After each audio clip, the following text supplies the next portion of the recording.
80व्या स्वातंत्र्य दिनाच्या सर्वांना मनपूर्वक शुभेच्छा.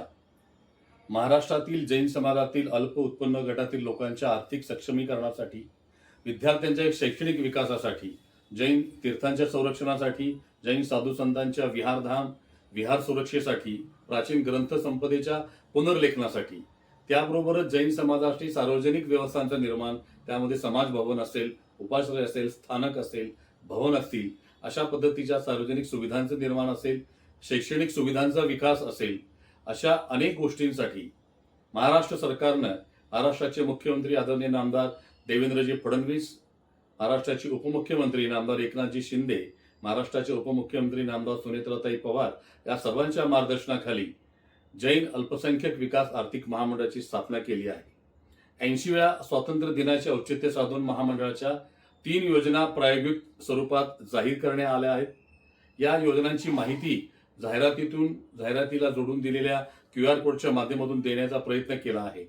लवकरच एक आठवडाभरामध्ये महामंडळाची वेबसाईट सुद्धा कार्यान्वित होईल.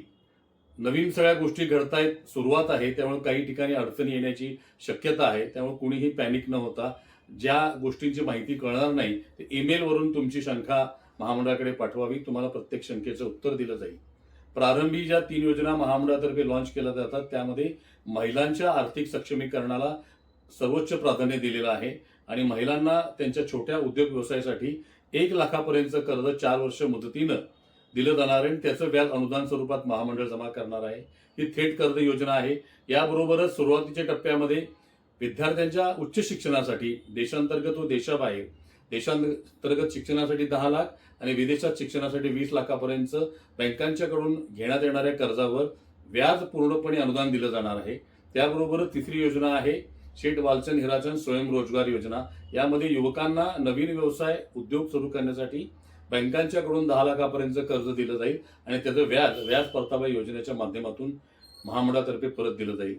महासती चंदनबाला थेट कर्ज योजना महिलांसाठी, कर्मवीर भाऊराव पाटील उच्च शिक्षण कर्ज योजना युवकांच्या उच्च शिक्षणासाठी आणि शेठ वालचंद हिराचंद स्वयंरोजगार योजना युवकांच्या उद्योग व्यवसायासाठी, या 3 योजना आता आम्ही सुरू करत आहोत आणि या संदर्भातली जाहिरात आपण पाहावी आणि त्यानुसार अर्ज करावे.